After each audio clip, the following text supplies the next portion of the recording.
과제나 레포트 쓸 때 챗 GPT가 내준 답을 그대로 쓰다가는 정말 폭망할 수도 있습니다.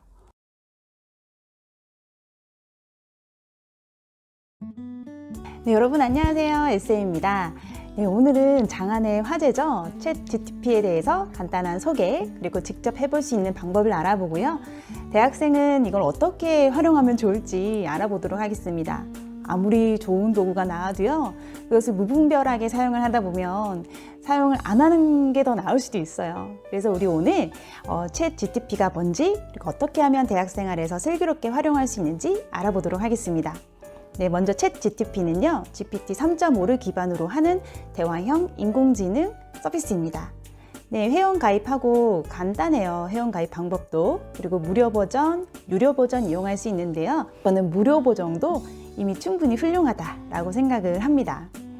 일반인도 이제 챗 GPT를 통해서 인공지능에게 질문을 하고 또 인공지능의 대답을 들어볼 수 있는 시대가 오게 된 거예요. 벌써 1000만 명이 넘는 이용자가 활용을 하고 있고요. 이용자가 증폭돼서 그런지 서버가 에러가 날 때가 있다는 점 여러분 아시면 되겠습니다. 네, 일단 챗 GPT는요, 이렇게 대화를 하는 식으로 정보를 받을 수 있게 설계된 언어 모델이에요. 사람과 거의 진배 없는 수준의 아주 유창한 답변을 받을 수가 있습니다. 근데 저는 처음에 써봤을 때 기대 이상의 그 훌륭한 답변을 받아서 정말 저 많이 놀랬답니다. 이게 웹 문서라든지 책이라든지 과학 논문이라든지 백과사전, 위키피디아의 자료들, 정말 방대한 3,000억 개 이상의 그런 자료와 정보 문서를 학습했어요. 대단하죠? 지식의 범위는 굉장히 엄청나게 넓은 건 분명한데요. 근데 깊이가 중요한데요. 아직 신뢰성에는 한계가 있어요. 이게 간혹 엉뚱한 답변을 하기도 하거든요. 이게 지식의 수준 깊이로 봤을 때 일단 한 분야에 오랫동안 계셨던 전문가보다는 얕을 수 있고요.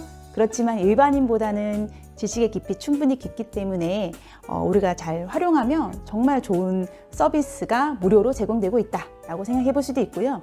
왜 인터넷에 뭔가 궁금해서 치면은 여기에도 쳐보고 여기에도 쳐보고 막 그러잖아요. 그러면서 뭐가 정말 나에게 유용한 정보일까? 이거 가짜 뉴스 아닌가? 막 이러면서 그때부터 이제 막 탐험이 시작되잖아요. 근데 이 챗 GPT를 사용하면 그 시간이 정말 단축돼요. 시간이 절약된다는 점에서, 그리고 논리정연하고 설득력 있는 자료가 제공된다는 점에서 저는 정말 박수치고 기뻐했답니다. 네, 거두절미하고 우리 바로 어떻게 하면 사용할 수 있는지 하나하나씩 배워볼 건데요. 여러분 구글 창에서 검색창에서 하는 것부터 시작을 해보도록 하겠습니다.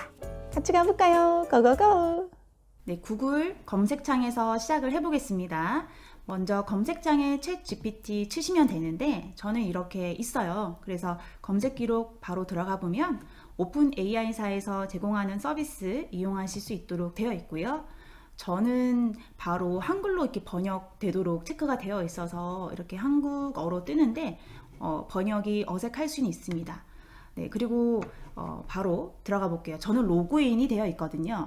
만약에 로그인 되어 있지 않은 분들은 뭐 구글이나 뭐 로그인 하시면 됩니다. 바로 챗 GPT 시도해 보겠습니다. 그러면 이제 채팅으로 이용할 수 있는 서비스가 제공이 되는 창이 바로 뜨고요. 이렇게 새로운 채팅을 활용할 수 있도록 이렇게 뜹니다. 여기 이제 물어보고 싶은 거 물어보면 돼요. 이거 무료 서비스거든요. 뭐 어떤 거 물어볼까요? 한국의 미래 쳐볼까요? 답변이 정보의 바닷속에서 이 AI가 내가 물어본 질문의 답을 적절하게 정보를 모으는 과정이 수분까지 걸릴 수 있어요. 근데 만약에 질문에 답을 하다가 끊겼다 그러면 이어서 말해줘 하면 되는데, 지금 이렇게 애플리케이션 오류 뜨는 거는 워낙 이용자가 많아서 이렇게 잘 뜨더라고요.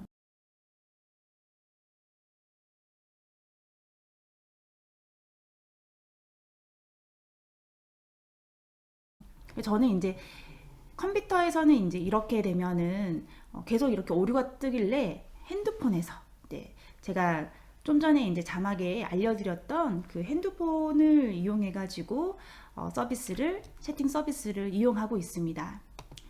근데 그런 오류만 없으면 이 컴퓨터에서도 무리 없이 이용할 수는 있어요. 제가 이전에 이제 물어봤던 질문들이 이렇게 뜨는 거거든요. 그래서 거절 잘하는 방법, 제 마인드스쿨에서 14주차에 수업했던 내용인데 제가 쓴 시나리오랑 제가 쓴 대본이랑 이 챗GPT는 뭐라고 대답을 하는가 비교를 하기 위해서 제가 이거 물어본 적이 있습니다. 잘하는 방법, 방송용 대본 써줘. 이런 것도 가능한 거예요. 이런 것도. 그 다음에 한국의 저출산 문제 해결 방법 이런 것도 답을 하는데요. 한국어 번역이 어색할 수 있기 때문에 이런 거를 좀 자세히 보고 싶다 그러면 이제 번역 기능을 끄고 보셔야 돼요. 네, 제가 최근에 로또 번호를 물어본 적이 있거든요. 네, 그런데 역시나 로또는 뭐 패턴을 분석해서 이렇게 사전에 예측할 수 있는 시스템이 아니잖아요. 네, 그러니까 그런 거 묻지 마라. 이제 이런 식으로 길게 써놨습니다. 여러분들도 알고 있는 답도 한번 물어보시고 또 평소에 궁금했던 거 있으시면 챗 GPT를 이렇게 잘 활용하시기를 바라겠습니다. 네, 이렇게 직접 해봤는데요. 그렇게 어렵지 않죠. 네, 그런데 제가 아까 말씀드린 것처럼 무분별한 사용을 안 하는 게 더 나을 수 있다고 말씀드렸어요. 일단 대학생 수준에서 어떻게 활용하면 되는지 제가 알아볼게요. 첫 번째, 정보 검색을 할 수가 있어요. 챗 GPT는 지식의 범위 굉장히 넓잖아요. 궁금한 거 다 물어보세요. 우리가 요술램프 지니 들고 다니는 거랑 똑같아요. 지니야 알려줘. 나만의 요술램프 지니를 들고 다니는 셈이니 검색을 통해서 정말 정보를 모으고 그리고 이걸 통해서 우리가 정보를 요약 정리하는데 시간이 굉장히 많이 걸렸는데 챗 GPT는 이 시간을 단축시켜 주니까 잘만 활용하면 정말 좋은 서비스가 될 수 있습니다. 네, 두 번째는 챗 GPT를 통해서 공부도 가능해요. 우리가 예습, 복습, 과제할 때 막 궁금한 거 이런 거 있었죠. 근데 교과서도 보고 논문도 찾아보고 했다면 하나의 그 도구가 하나 더 생긴 거예요. 공부를 할 수 있는 적절한 도구가 하나 더 생긴 거니까 잘 이용하신다면은 우리가 생각하지 못했던 정보를 얻을 수 있다는 점 또 있습니다. 자, 근데 세 번째는요. 창의적인 아이디어 도출이 가능해요. 챗 GPT는 다양한 주제에 대한 문장 생성 능력을 가지고 있어요. 그래서 내가 생각하지 못했던 단어를 가지고 창의적인 아이디어를 얻는데 굉장히 큰 도움 받을 수 있어요. 너무 지식의 범위가 넓으니까 제가 생각하지 못했던, 접근하지 못했던 방식으로 접근해서 아이디어를 만들어내더라고요. 그리고 네 번째는요. 언어 학습이 가능합니다. 한국어 학습하는 데는 아직 한계가 있다고 합니다. 그런데 우리 이제 한국어는 마스터했죠? 네, 영어 공부하는데 참 좋아요. 그래서 영어로 일상 대화를 주고받는 과정에서 문법, 문장 이런 거 익힐 수 있고요. 또 한 단어를 통해서 또 다양한 문장을 구사하는 걸 보면서 우리가 공부가 가능하고요. 번역 기능 됩니다. 기존의 번역 기능 팝하고나 구글 번역을 비교해 봤을 때 저는 챗 GPT가 훨씬 더 좀 자연스러운 느낌이 있다라는 인상 받을 수가 있어요. 자, 그런데 중요한 거는 챗 GPT가 만능이 아니라는 거예요. 특히 과제나 리포트 쓰는데 챗 GPT가 내준 답을 그대로 썼다가는 정말 큰 낭패를 볼 수가 있습니다. 왜냐하면 표절로 몰려서 리포트 거부당할 수도 있고요.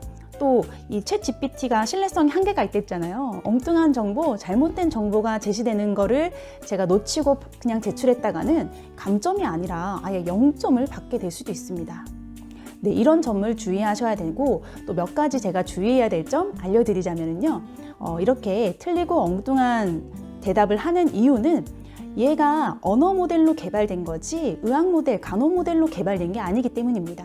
그래서 구체적인 진단명이라든지 진단 과정 혹은 간호 방법에 대해서 이렇게 물어본다면은 엉뚱한 답을 제공해 줄 수 있어요. 왜냐하면 얘가 학습한 정보의 양은 너무나 방대하기 때문에 거기서 이제 그런 정보가 들어갔을 수도 있죠.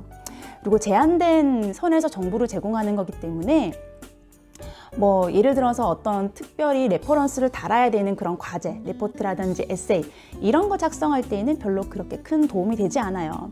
이 정보 더하기 나의 개인적인 견해 이런 것들이 더해진다라면은 AI를 잘 활용하는 셈이겠지만은요. 그대로 써서는 여러 가지 한계점에 부딪히게 될 것입니다. 명심해야 되는 거는요. 실시간 데이터 수집이 안 돼요. 그래서 실시간 데이터를 수집을 해야 되는 그런 레포트라든지 그런 과제는 적절하지 않다라는 점 아셔야 되는 거고요. 그리고 챗 GPT를 활용해서 손쉽게 정보를 얻고 공부를 하고 이 업무에 도움받는 거는 정말 바람직한 사용 방법이라고 생각을 합니다. 그런데 잘못 무분별하게 사용하면 사용을 안 한 게 더 낫다라는 점은 뭐냐면, 우리가 대학의 과정이라는 게 성장과 배움이 있어야 되는 과정인 거잖아요. 예를 들어서 부모가 대필해서 좋은 대학을 갖다 쳐요. 그런데 이 부모가 대필해줘서 대학을 통과한 거지 내 실력은 아닌 거잖아요. 그러면 좋은 대학을 가도 그 좋은 대학 안에서 내가 적절하게 과제를 수행해낼 수가 없고 결국은 대학에서 잘 진학하지 못하고 유급될 거예요. 똑같은 거예요. 우리가 AI가 제시해주는 답안을 통해서 좋은 점수를 반짝 얻었을 때 기쁨은 있을 수 있겠죠. 그렇지만 결국 그 사람은 지식의 빈털터리가 될 겁니다. 이 지식은 내게 아니잖아요. 4년 동안의 대학 과정은 이 사회생활을 준비하는 과정이기 때문에 성장과 배움이 동시에 일어나야 됩니다. 그런데 그런 거 없이 자기 혼자 4년 동안의 제자리 걸음하고 있다고 생각해 보세요. 결국은 실제 대면해야 됐을 때에는 많은 어려움을 가지게 될 것이고요. 나중에는 자신의 무지가 탄로날까 봐 대면하는 거는 꺼려 하겠죠. 이 AI를 통해서도 배움과 성장이 있어야 합니다. 과제를 할 때 저는요, 무조건 본인이 하시기를 추천드려요. 먼저 본인이 원래 하던 방식으로 합니다. 하고 AI, 챗 GPT에 물어보세요. 비교하는 겁니다. 누가 더 과제를 잘했나. 우리 이세돌 선생님이 바둑 두잖아요, AI랑. 누가 더 잘하나.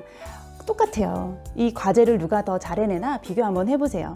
처음에는 챗 GPT가 굉장히 우수해 보일 수 있습니다. 왜냐하면 정말 넓은 범위의 정보를 가지고 있고 걔는 이미, 그리고 훌륭한 말빨이 있거든요. 그래서 얘가 너무 잘했다 하고 내 거랑 비교될 수 있지만 결국은 그런 과정에서 우리가 이거 배우고 저거 배우고 하다 보면 어느 순간에는 내가 더 잘했는데 하는 날이 올 겁니다.